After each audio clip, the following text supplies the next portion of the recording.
Mi hijo me habló sin mirarme a los ojos. A partir de ahora, mamá, el banco va a transferir tu jubilación directamente a mi cuenta, dijo mientras revisaba su teléfono. No necesitas dinero, solo un rincón para morir. La cuchara que tenía en la mano cayó al suelo. El sonido del metal contra la baldosa me pareció un disparo. Intenté responder, pero las palabras se atascaron en mi garganta. Héctor ni siquiera levantó la vista. Siguió tocando la pantalla del teléfono, como si estuviera hablando con un desconocido. Y yo, por primera vez en 70 años, sentí que mi propio hijo había borrado mi existencia de su vida. Tragué en seco, recogí la cuchara y me quedé de pie frente a la estufa. El guiso que preparaba para los dos seguía burbujeando, pero el aroma, que siempre me había reconfortado, ahora me revolvía el estómago. La casa, mi casa, me resultó ajena de pronto. Esa noche, mientras el reloj marcaba las 11, me quedé sentada en la oscuridad del comedor. El silencio pesaba más que los años.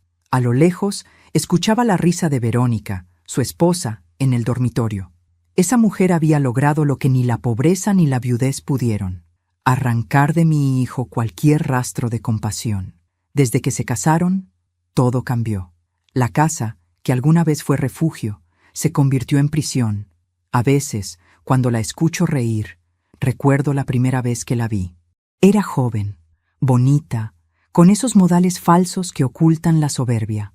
«Su hijo tiene un gran corazón, señora», me dijo aquella tarde mientras yo servía café. No imaginaba que, años después, sería ella quien se lo arrancaría pedazo a pedazo. Pero antes de continuar, quiero hacerte una invitación muy especial. Suscríbete al canal y deja tu me gusta. Esto me ayuda a ver que me apoyas y disfrutas de mis historias. Y comenta aquí abajo desde qué ciudad nos estás viendo. Ahora continuemos. Aquella noche no encendí la luz del dormitorio. El aire olía a humedad y a tristeza. Sobre mi mesa de noche estaba la fotografía de Héctor cuando tenía 8 años, sonriendo sin dientes, abrazado a un perro callejero que rescatamos entre los dos. Él era mi vida. Trabajé 40 años como maestra de primaria, levantándome antes del amanecer, cosiendo mis propios vestidos, renunciando a todo placer para darle lo mejor.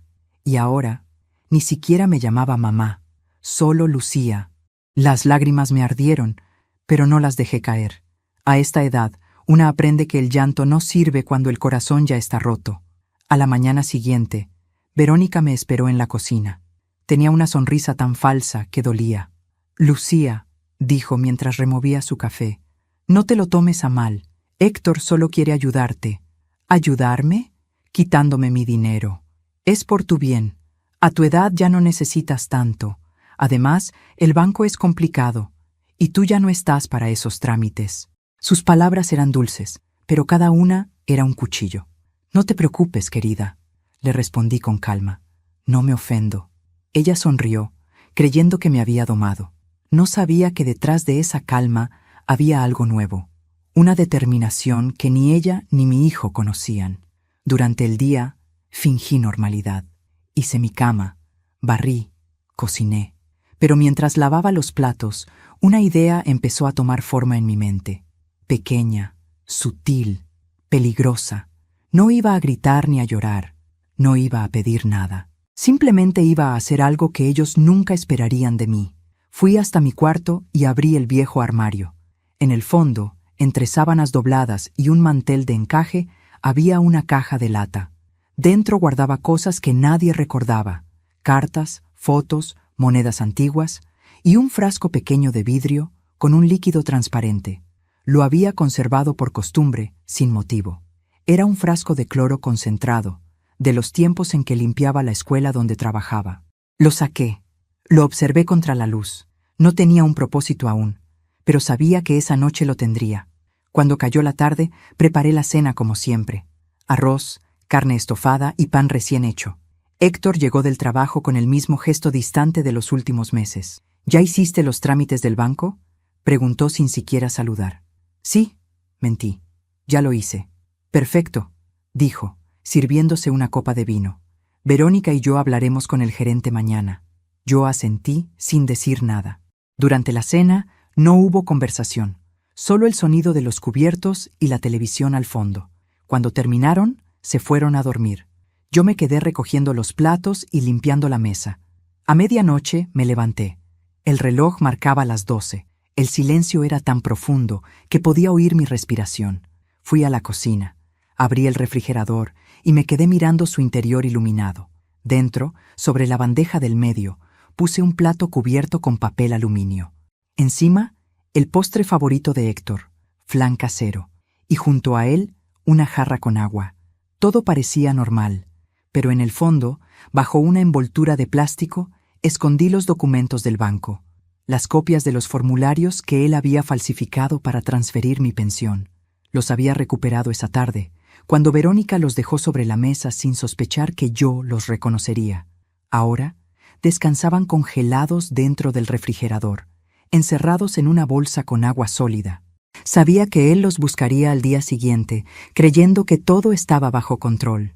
Esa noche dormí poco, pero tranquila. Por primera vez en mucho tiempo, sentí que el miedo se había transformado en algo distinto. Poder. El amanecer llegó con su rutina.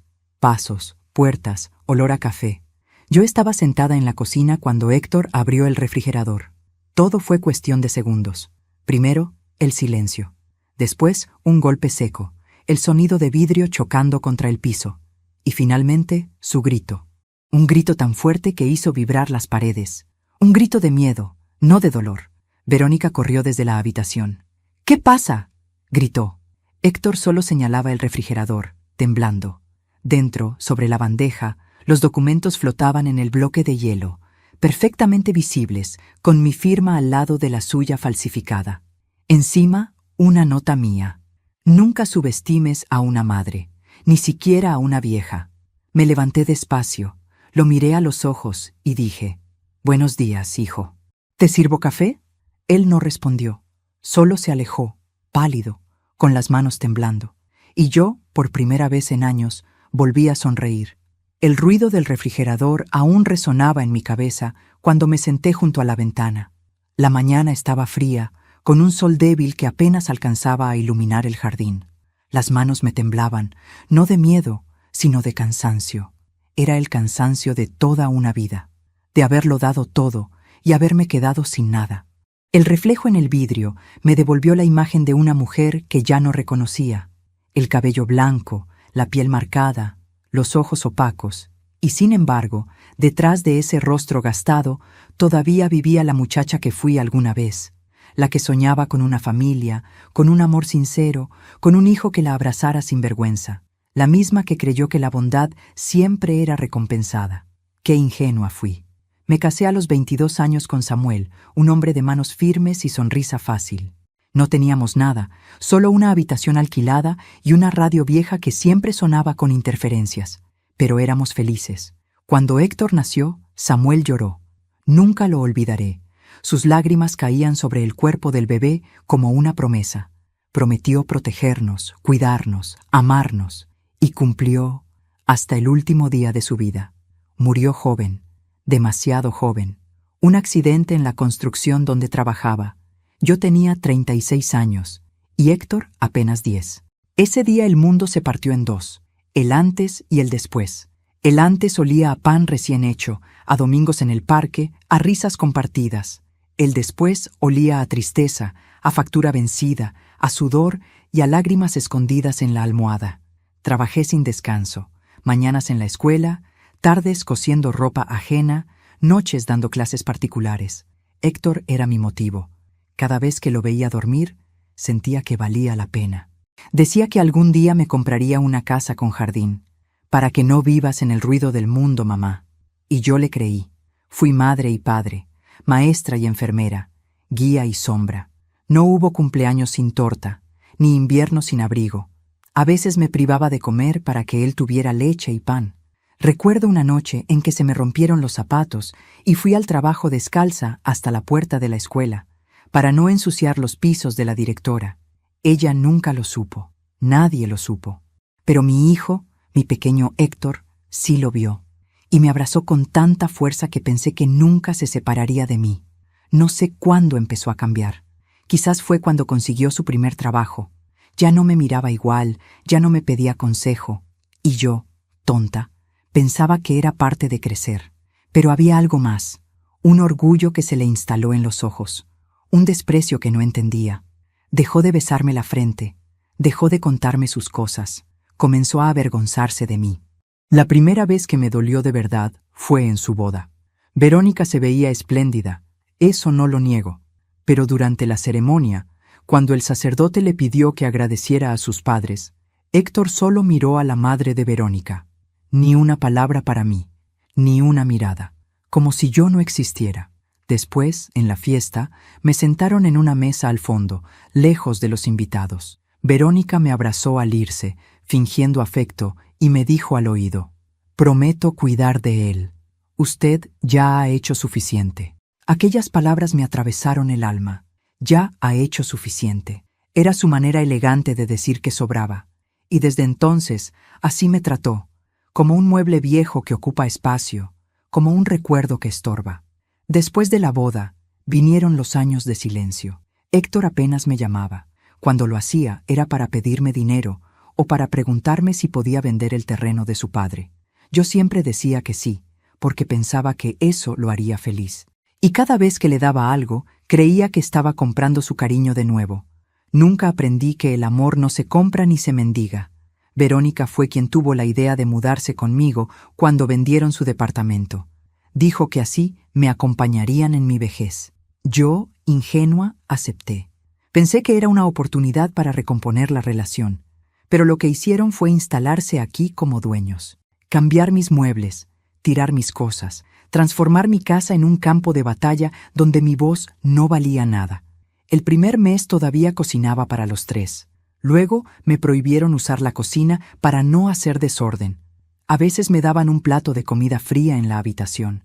Y cuando me quejé, Héctor me dijo: «No seas dramática, mamá. Ya no puedes andar moviéndote como antes, como si la vejez fuera una enfermedad». Esa fue mi vida durante años. Silencio, resignación, obediencia. Hasta esa mañana en que me quitó la jubilación. Hasta ese instante en que mi hijo me borró del mundo con una sola frase. Pero algo se quebró dentro de mí, algo que llevaba décadas durmiendo, y esa fractura se convirtió en fuego. Desde aquella noche del refrigerador, he sentido algo extraño, una calma nueva. Ya no lloro por lo que perdí, sino por lo que estoy a punto de recuperar, mi dignidad. La vieja Lucía, la que mendigaba afecto, murió el mismo día en que mi hijo abrió la puerta del congelador. La que queda ahora es otra, una mujer que aprendió que el amor no debe doler y que hay silencios más poderosos que cualquier grito. A veces me miro al espejo y me digo en voz baja: «Lucía, nadie volverá a quitarte lo que es tuyo». Y lo digo sin temblar, con la voz firme, porque si algo aprendí después de 70 años, es que no hay peor traición que la de un hijo que olvida a la madre que lo enseñó a amar. Y esa lección, pienso devolvérsela pronto. Después de lo del refrigerador, la casa se volvió un campo minado.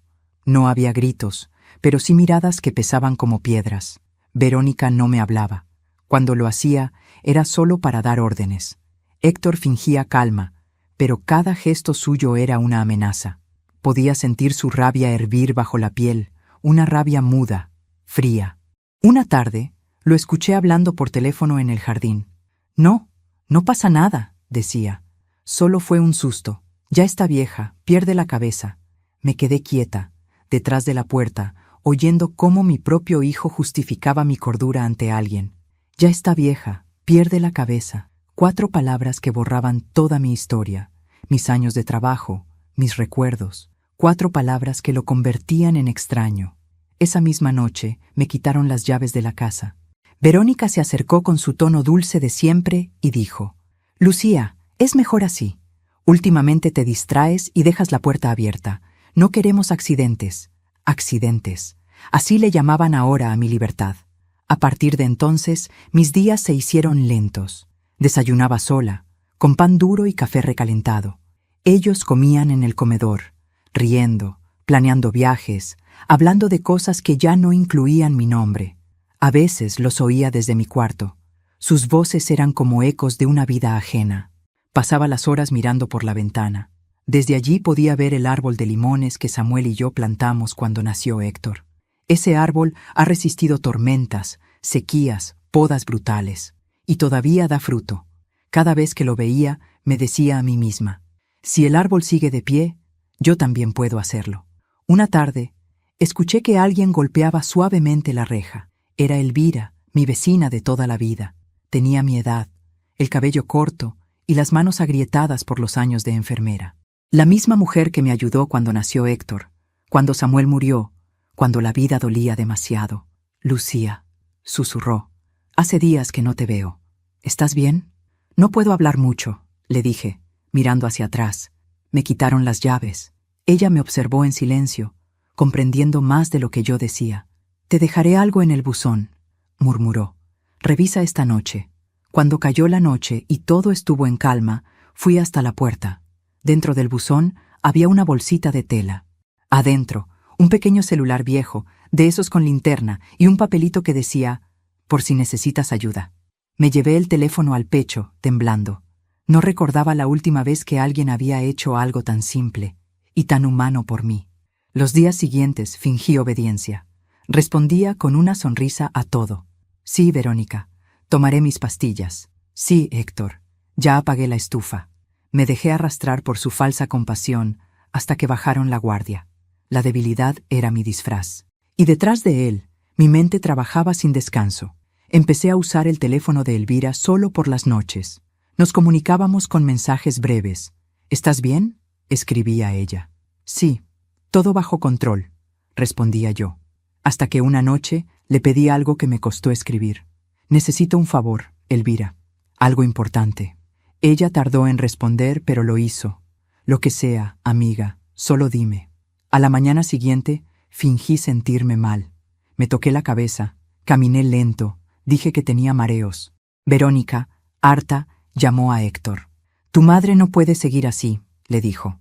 Si se desmaya o se cae, será nuestra culpa. Entonces que no salga del cuarto, respondió él. Que descanse. Y así lo hicieron. Me encerraron. Cerraron la puerta con llave, dejándome solo un vaso de agua y una bandeja de comida. Por tu bien, dijeron. No sabían que me hacían un favor. Esa habitación se convirtió en mi santuario. Allí, donde creían tenerme prisionera, comencé a construir mi libertad.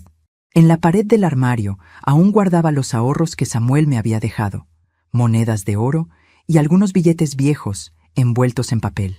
Habían dormido allí por más de 30 años, esperando un propósito. Ahora lo tenían.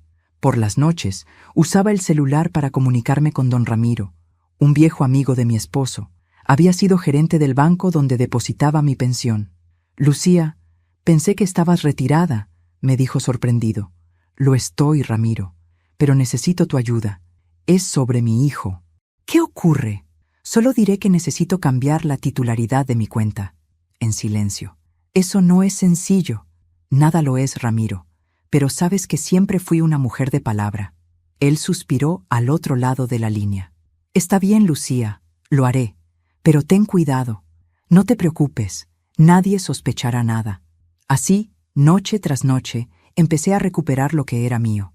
Mientras ellos dormían, yo tejía mi justicia con paciencia. Elvira me traía pequeñas cosas, un sobre, un documento, un sello bancario. Cada pieza encajaba como un hilo invisible. Cada paso me acercaba más a la verdad y a la revancha. Durante el día, escuchaba a Verónica riendo, hablando por teléfono, planificando viajes. Una vez la oí decir, en cuanto vendamos esta casa, nos vamos de aquí. Yo, desde el cuarto, apreté los dientes. Sabía que su ambición sería su ruina. El encierro duró 3 semanas. Al final, Héctor entró una mañana con gesto compasivo.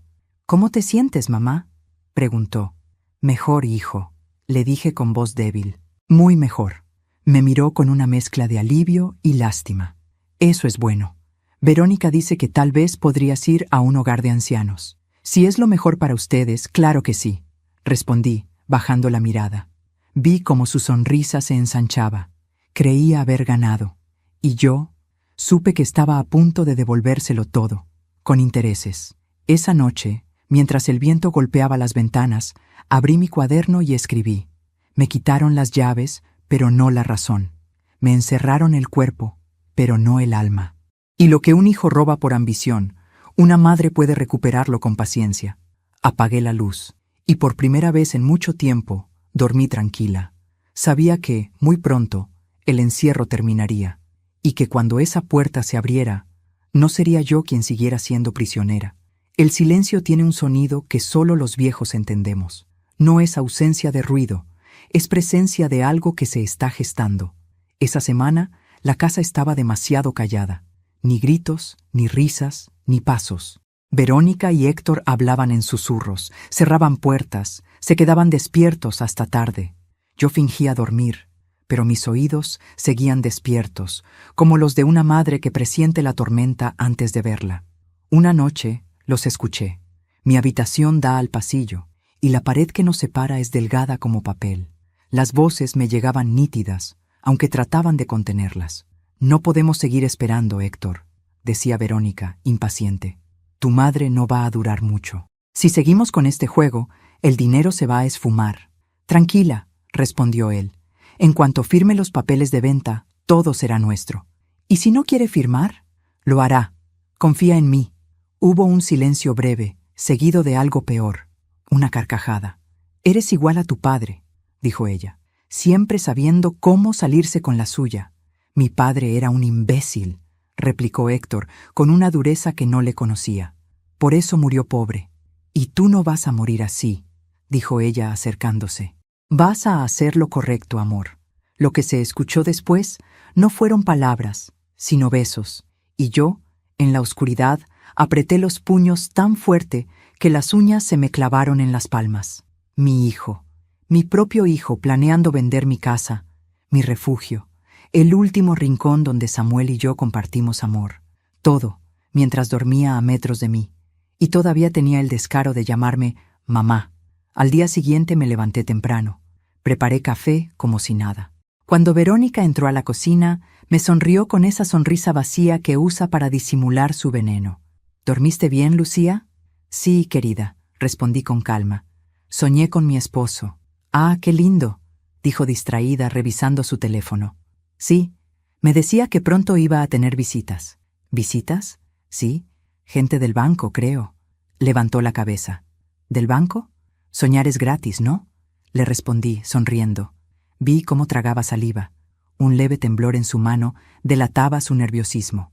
Supe entonces que empezaban a temerme. Esa misma tarde usé el teléfono de Elvira para hacer una llamada. «Ramiro», dije en voz baja, «necesito que prepares los papeles». «¿Ya estás segura?» «Más que nunca». «Entonces mañana pasaré por la firma. Hazlo sin que mi hijo se entere». «Por supuesto, Lucía. Y no te preocupes, todo quedará a tu nombre». Colgué con el corazón acelerado. No era miedo, era adrenalina. La misma que sentí cuando llevé a Héctor al hospital por primera vez siendo niño, cuando Samuel tuvo fiebre y no había medicinas, cuando el mundo me empujaba y yo seguía de pie. Era la fuerza que solo se despierta cuando ya no hay nada más que perder. Por la noche, volví a escuchar a la pareja hablando. Esta vez, sus voces eran más agudas, nerviosas.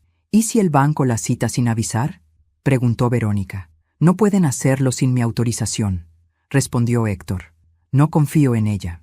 Esa vieja no es tan tonta como parece. Ya está débil. Apenas camina. No tiene idea de lo que pasa». Reí en silencio. Si supieran lo rápido que aún pienso, se asustarían. Si supieran lo mucho que escucho, dejarían de hablar. A la mañana siguiente, cuando Héctor se fue al trabajo, Verónica se quedó en casa. Me llevó el desayuno al cuarto. Un gesto que habría sido amable en otro tiempo, pero que ahora olía a veneno disfrazado de compasión. «Aquí tienes, Lucía», dijo. «Tienes que alimentarte bien». «Qué detalle el tuyo, hija», respondí, usando la palabra hija como un arma. Ella sonrió apenas, con fastidio. «Dentro de unos días tendremos buenas noticias», anunció. «¿Ah, sí? ¿Qué tipo de noticias?» «De esas que cambian la vida», contestó, girando sobre sus tacones. Cuando se fue, me levanté y escondí el plato bajo la cama.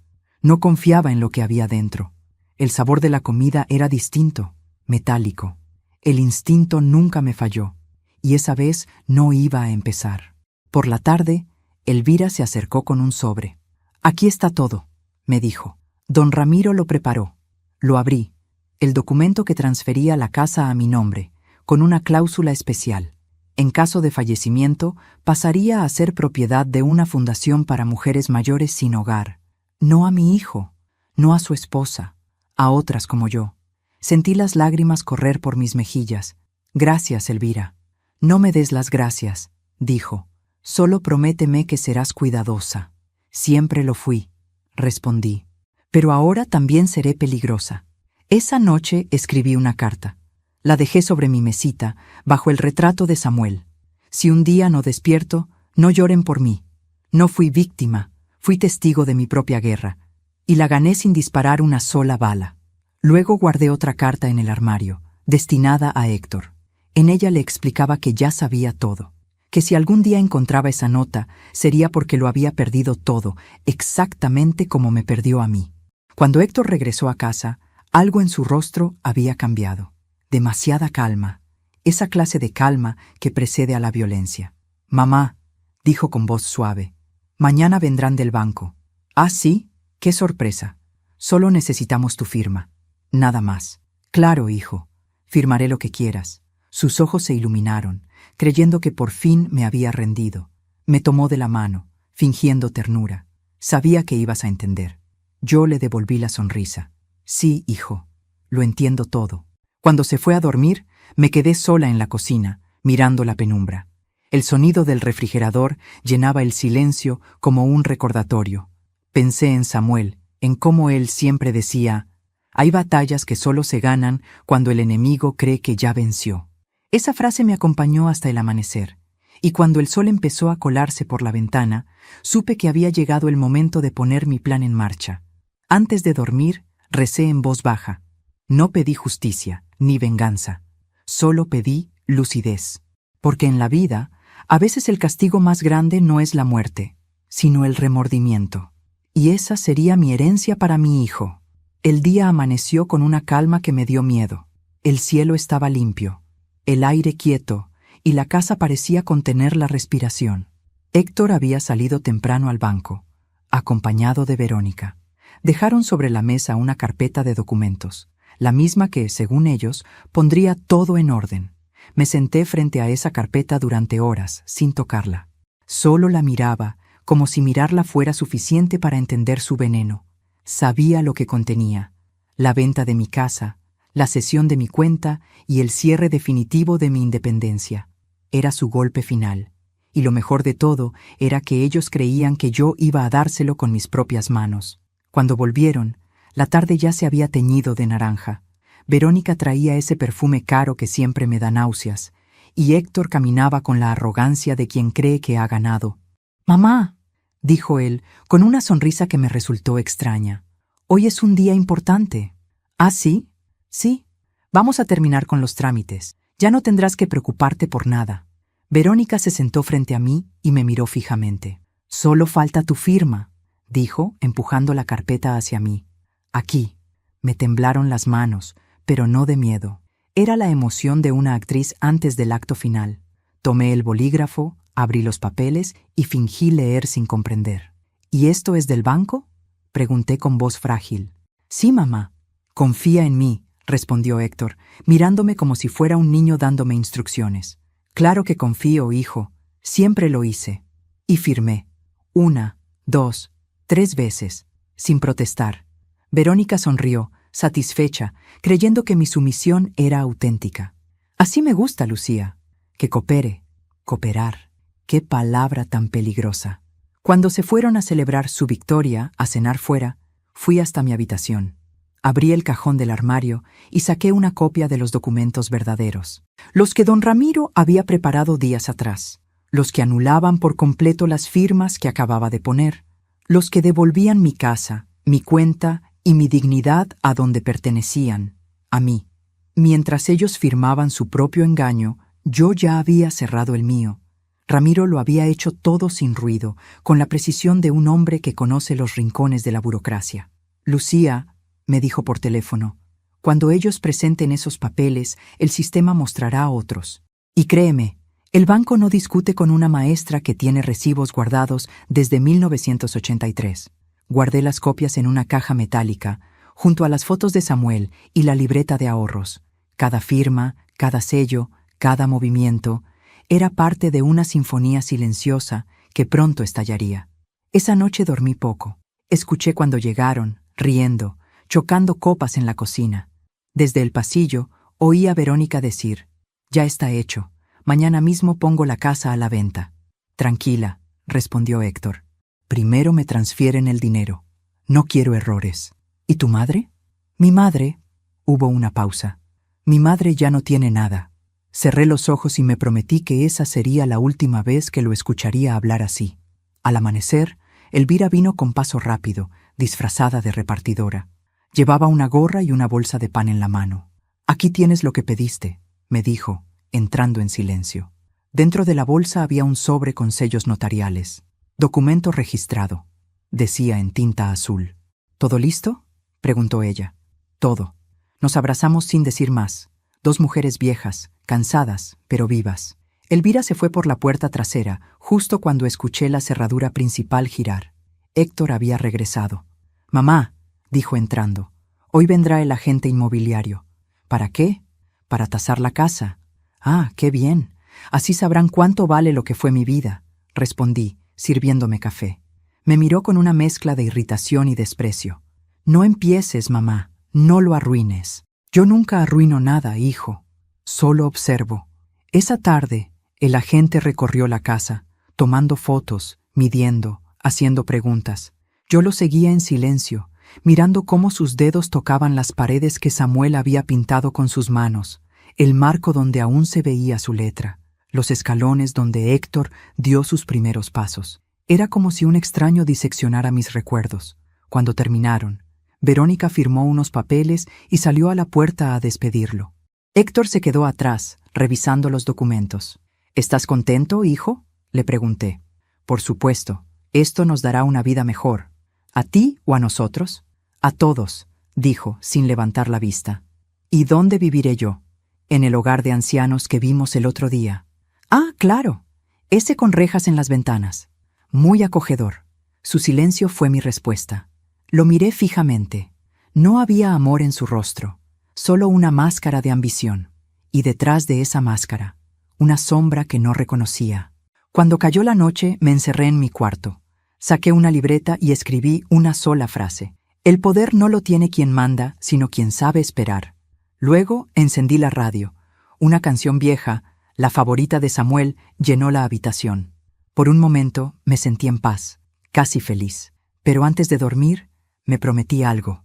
Cuando todo terminara, cuando el teatro se derrumbara, no levantaría la voz. No haría falta. Mi silencio sería más fuerte que cualquier grito. Antes de continuar, dime aquí en los comentarios qué te está pareciendo esta historia hasta ahora y qué harías tú en su lugar. No te vayas del video, porque lo que viene a continuación te pondrá la piel de gallina. A la mañana siguiente, Héctor recibió la llamada que lo cambiaría todo. «¿Cómo que los documentos no son válidos?», gritó. «Eso es imposible». Yo, desde el corredor, fingí sorpresa. «¿Pasa algo, hijo?». Él me miró con una mezcla de furia y desconcierto. «El banco dice que las escrituras están a tu nombre y que no puedo hacer ningún trámite sin tu autorización». «Ah, qué raro. Tal vez hubo un error», dije sirviendo café. «¿Qué hiciste, mamá?». «Nada, hijo. Solo firmé lo que me diste». «¿No era eso lo que querías?».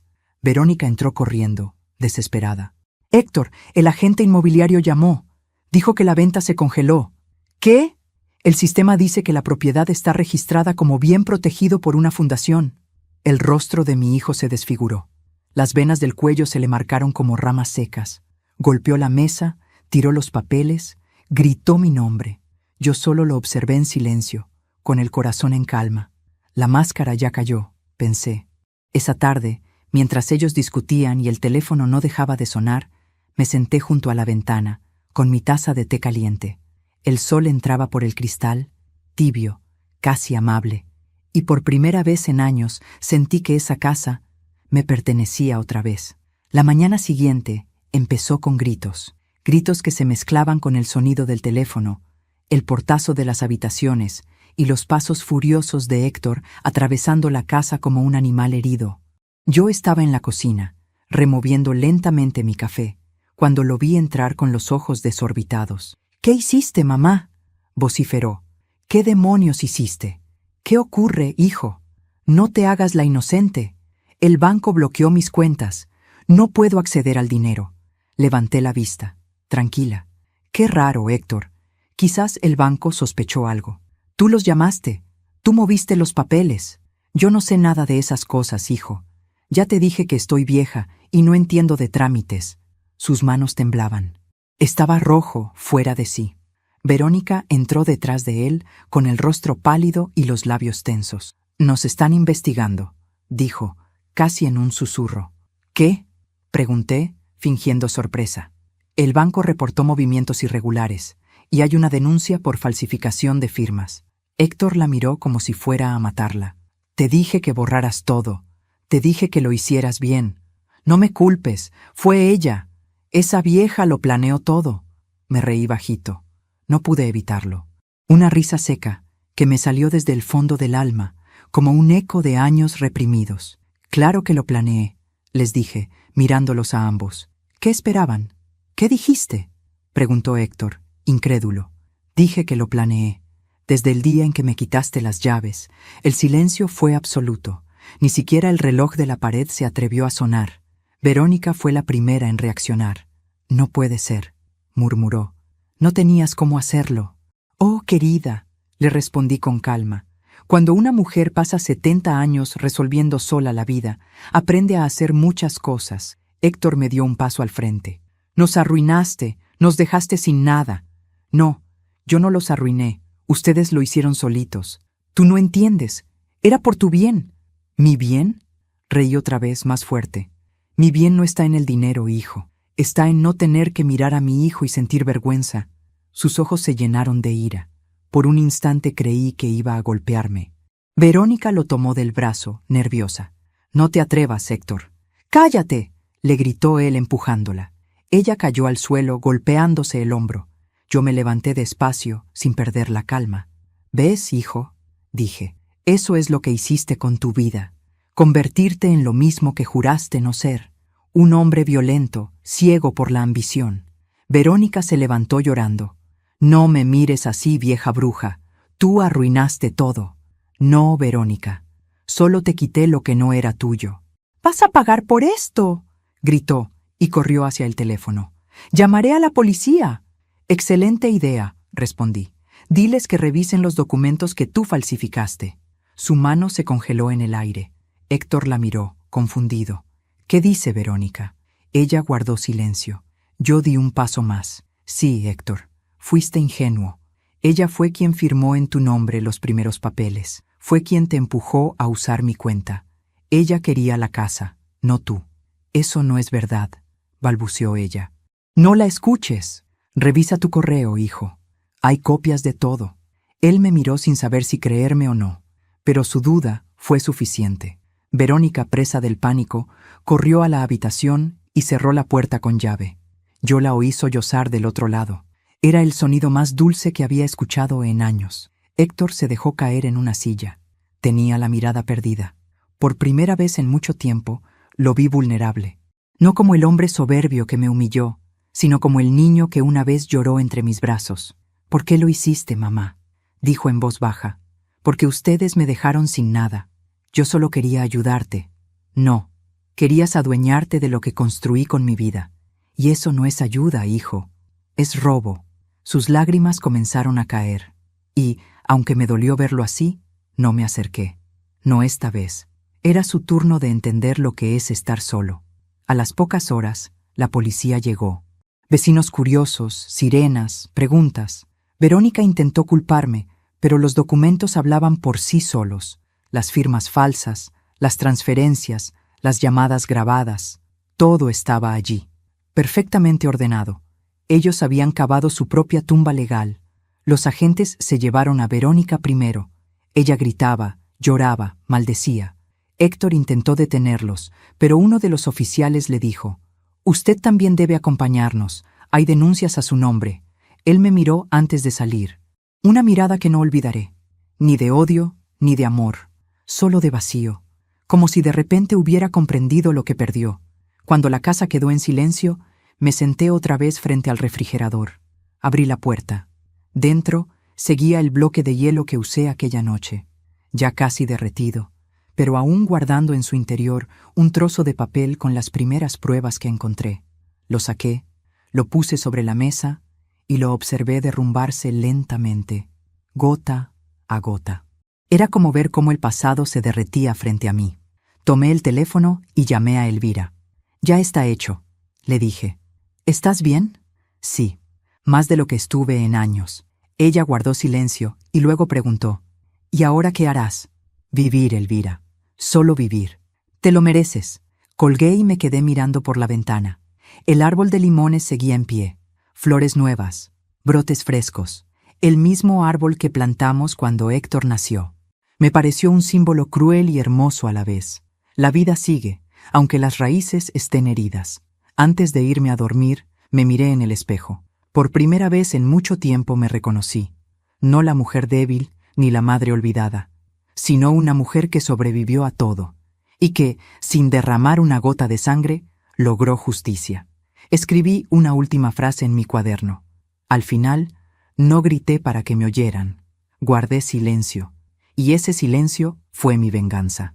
Apagué la luz y dormí profundamente, como quien, al fin, puede cerrar los ojos sin miedo. Han pasado 3 semanas desde aquella mañana. 3 semanas desde que la policía se llevó a Héctor y a Verónica, desde que los gritos llenaron la casa y el vecindario entero se enteró de mi historia. Desde entonces, la casa volvió a ser mía. Pero no era la misma. El silencio que antes me dolía, ahora me protegía. Era mi escudo, mi paz, mi forma de respirar sin miedo. Cada día me levantaba temprano, preparaba mi café y abría las ventanas para dejar entrar el sol. Las cortinas volvían a moverse con libertad. Los cuadros, antes guardados, regresaron a sus lugares, y el aroma de jazmín volvió a llenar los rincones. Era como si Samuel me acompañara de nuevo, caminando por los pasillos, sonriendo en cada rayo de luz. A veces me sentaba en el porche, a mirar el árbol de limones. El viento movía sus ramas con una dulzura que me hacía llorar, llorar sin rabia, solo con alivio. Por primera vez en muchos años, mi vida me pertenecía. Una tarde, Elvira llegó con una expresión que no supe descifrar. Tenía los ojos húmedos y el paso lento. «Lucía», dijo, dejando el bolso sobre la mesa. Héctor salió. ¿De la cárcel? Sí. Firmó un acuerdo con el juez. Verónica se declaró culpable. Lo exoneraron parcialmente. Asentí sin emoción. No sentí odio ni alegría, solo un vacío sereno. ¿Sabes dónde está?, pregunté. Dijeron que venía hacia aquí. Supe en ese instante que el destino no había terminado conmigo. Anochecía cuando escuché el golpe suave en la puerta. No fue un llamado arrogante ni impaciente. Fue tímido, casi temeroso. Abrí. Ahí estaba, mi hijo, más delgado, con el rostro marcado por la culpa y la vergüenza. Llevaba una mochila vieja al hombro y los ojos hundidos. «Mamá», susurró. No dije nada, solo me quedé mirándolo. Por un momento vi al niño que alguna vez fue, al que se escondía detrás de mi falda cuando tenía miedo, al que dormía abrazado a mi brazo. Él bajó la cabeza. «No vengo a pedirte nada», dijo. «Solo quería verte». «¿Y eso qué cambia?», pregunté. «Nada», admitió, «pero necesitaba hacerlo». Entró lentamente, miró alrededor, como si la casa lo mirara de vuelta. Tocó el respaldo de una silla, el borde de la mesa, la estufa. «Todo está igual», dijo. «Sí, lo que cambia no siempre se ve». Se sentó frente a mí y durante un rato no hablamos. El silencio entre nosotros pesaba más que cualquier palabra. Al fin, él lo rompió. «Tenías razón». «¿Sobre qué?» «Sobre Verónica. Sobre todo. Ella me usó, mamá. No lo hizo sola. Tú se lo permitiste». Él asintió tragando saliva. «Lo sé. Fui un cobarde. Quise tenerlo todo, y perdí lo único que importaba». «¿Y qué era eso?», pregunté. «Tú». Por primera vez en años, mis ojos se llenaron de lágrimas, pero no por tristeza. Era el peso de escuchar lo que creí que jamás oiría. Héctor se inclinó hacia mí y me tomó la mano. Su piel estaba fría. «Perdóname, mamá». No puedo deshacer lo que hice.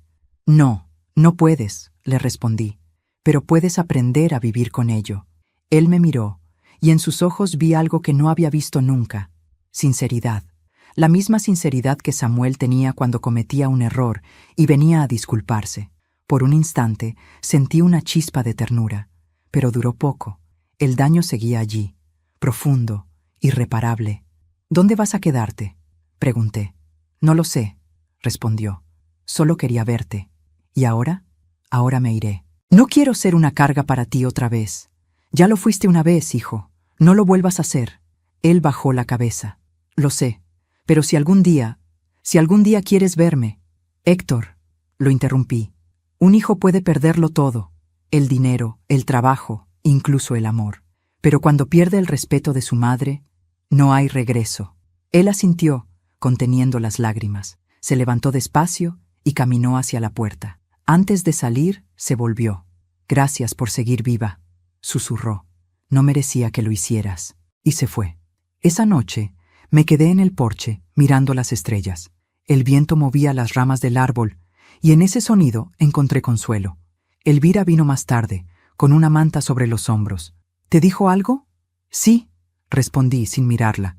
Que me daba las gracias por seguir viva. ¿Y qué le dijiste? Nada. A veces, el silencio es la única respuesta posible. Nos quedamos así, las dos, en silencio, hasta que ella murmuró: ¿Lo perdonaste, Lucía? Pensé durante un largo rato antes de responder. No lo sé, pero tampoco lo odio. Tal vez eso sea lo más parecido al perdón. Días después me llegó una carta sin remitente. Dentro, una foto. Héctor sentado junto al árbol de limones. Debía haber sido tomada antes de irse. En el reverso, con su letra temblorosa, una sola frase: Siempre fuiste más fuerte de lo que creí. Sonreí. No de felicidad, sino de comprensión. Porque al final, el amor de una madre no desaparece, solo se transforma. Ya no era la devoción ciega de antes. Era una forma serena de decir: ya te solté. Esa noche escribí en mi cuaderno: la caída de un hijo no siempre se escucha. A veces, solo se siente, como el eco de un corazón que se quiebra, pero sigue latiendo. Cerré el cuaderno y lo guardé en el cajón, junto a las fotos de Samuel. El pasado estaba completo, la herida cerrada, y aunque no sabía si Héctor volvería algún día, supe que yo ya no lo esperaría. El invierno llegó temprano aquel año. Las mañanas eran más frías, los amaneceres más grises, y el aire traía ese silencio que solo las almas cansadas entienden. Pero por primera vez en mucho tiempo, el frío no me dolía. Era un frío distinto, limpio, como si lavara lo que quedaba del pasado. Han pasado 6 meses desde la última vez que vi a Héctor. No he vuelto a saber de él, ni lo espero. Y, sin embargo, cada mañana, cuando preparo café, miro hacia la ventana con la sensación de que sigue allí afuera, en algún lugar, respirando el mismo aire que yo. No con rencor, solo con distancia. La distancia que se necesita para sanar. Después de todo lo ocurrido, decidí que no quería morir en silencio, ni rodeada de recuerdos vacíos, así que abrí las puertas de mi casa. Literalmente. Un día, Elvira me trajo a una mujer mayor que lloraba en la plaza. Su hijo la había echado de casa. Tenía los ojos llenos de vergüenza. La dejé pasar, le preparé té, y sin pensarlo, le dije: «Puedes quedarte aquí unos días». Después vino otra, y luego otra.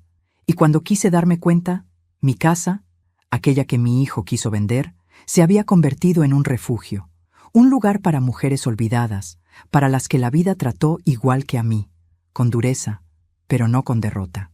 Cada noche las escucho reír, cocinar, cantar viejas canciones. La casa respira vida otra vez, y en cada una de ellas veo un pedacito de mí. Hace poco vino un periodista local. Había escuchado sobre la Casa de las Valientes, como la llaman en el barrio. Me pidió que le contara mi historia. Reí. Le dije que no era una historia de venganza, era una historia de memoria. Le conté que un día mi hijo quiso quitarme todo: mi dinero, mi casa, mi voz, y que, sin saberlo, me devolvió lo que nunca debí perder: mi dignidad. Él escuchó en silencio, tomó notas y antes de irse me preguntó: ¿Lo perdonó, señora Lucía? Sonreí. Perdonar no siempre es abrazar, le dije. A veces, perdonar es poder pronunciar su nombre sin que te tiemble el alma. Cada atardecer salgo al porche a ver el árbol de limones. Sigue ahí, firme, con sus ramas cargadas de fruto. A veces, una de las mujeres del refugio, Rosa, me acompaña. Ella siempre dice: «Este árbol no se muere nunca, Lucía». «No», respondo, «porque está acostumbrado a sobrevivir a las tormentas». Ella sonríe y me toma la mano, y en ese gesto simple encuentro todo lo que necesito. Elvira partió hace un mes. Su salud se apagó despacio, como una vela que ya dio toda su luz. Sus últimas palabras fueron para mí: «No dejes que te olviden, Lucía, que sepan que una mujer mayor también puede cambiar su destino». Le prometí que así sería, y he cumplido. Cada mujer que llega aquí escucha mi historia, no como un relato triste, sino como una advertencia. El amor no debe doler, ni siquiera cuando viene de un hijo. A veces, en las noches más frías, me despierto y creo escuchar pasos en el pasillo. Suelo pensar que es el viento, pero otras veces estoy segura de que es Héctor, no entrando, no pidiendo nada, solo pasando, en silencio, para asegurarse de que estoy bien. Y aunque nunca abro la puerta, sonrío, porque el amor entre una madre y un hijo, aunque esté roto, nunca desaparece del todo. Solo cambia de forma. Hoy cumplí 71 años. Las mujeres del refugio me prepararon una torta. Cantaron, me abrazaron y escribieron una frase en una cartulina: «Gracias por devolvernos la esperanza, Lucía». No pedí más regalo que ese, porque en esas palabras estaba todo lo que había buscado: reconocimiento, cariño y paz. Por la noche, cuando todas dormían, me senté frente al fuego y abrí mi cuaderno una última vez. Las páginas estaban llenas de letras torcidas, tachaduras, lágrimas secas, y escribí: «No nací para ser mártir, sino para recordarles que la vida no se detiene con el dolor, se reinventa, y que una madre puede perderlo todo, menos la fuerza de volver a levantarse». Apagué el fuego, me cubrí con una manta, y me quedé mirando las llamas que aún chispeaban. El invierno seguía afuera, implacable, pero dentro de la casa el calor era humano, el calor de las que sobrevivimos. Cerré los ojos y susurré al aire: «Samuel, ya puedes descansar. Tu casa está llena otra vez, no de dinero, de vida». Y así terminó mi historia. Una historia que comenzó con una humillación y terminó con una victoria silenciosa. Cuéntame en los comentarios desde qué ciudad me estás escuchando. Si esta historia te conmovió, dale like y suscríbete al canal para seguir acompañando relatos de mujeres que, como yo, aprendieron que nunca es tarde para recuperar la voz.